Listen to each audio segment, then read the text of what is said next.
It's lights out of the race to give MotoGP here in Montmello. Marco Bezzecchi fluffed his launch on the factory Aprilia, and the front row, it's Alex Marquez that leads the field down into the first corner. Marc trying to get aggressive on his inside in the braking zone for turn one. Acosta immediately through on Quartararo up into third place. Alex goes around the outside of Marc, almost going through two. They lean on each other, don't they, the brothers? But it's Marc that has the early advantage.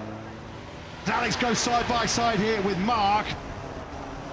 Who's going to be the latest on the brakes into that first corner? Fair play to Alex. He really has toughed it out there, hasn't he, with Marc. Marc just let a glimpse to his right-hand side there and saw a face full of blue grizzly Ducati. Knew he couldn't turn in. So Alex has made his move early on here. He leads at the start of lap 4.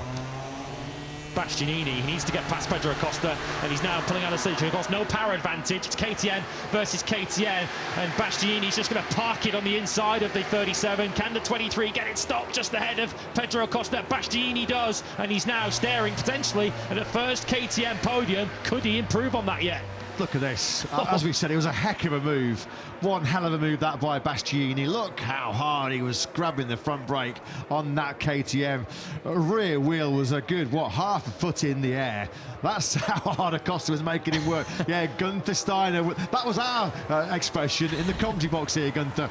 Don't worry. Loving the work of his new Italian rider, isn't he? Is Mr. Steiner. Once again, that gap has sort of remained constant around 3 to 4 tenths between Alex and Marc now for a good number of laps. We're coming to the phase of this Grand Prix where we know Marc is the master. We know how good he is on worn rubber. What has he got? That's the big question. Has he got anything for Alex? Alex did a 140.3 on that lap 17. Marc a 140.4. Bit of a gap opening up here, isn't there, between Alex and Marc Marquez, and Marc really skipping the rear tyre into turn 10. Does he get it to the apex? Just about, but is Alex finally starting to break the resistance of Big Brother here? Alex Marquez's pace has not dropped off. It's a 40.4. That's roughly in line with what he's been doing already. It's Marc who did drop off. He's nearly in the 41s now.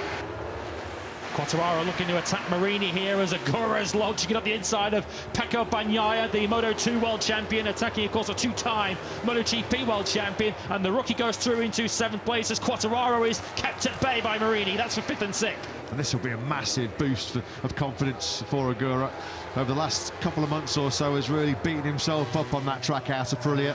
Fully fit and now getting some confidence back as Quartararo sends it on the inside of Marini down the hill into turn 5. Textbook move, that one from Quartararo. He's back into P5. Through turn 10 we go. Lightning surely won't strike twice. Is he going to make his safety through? Of course he is. And now he can cruise to a dream home success.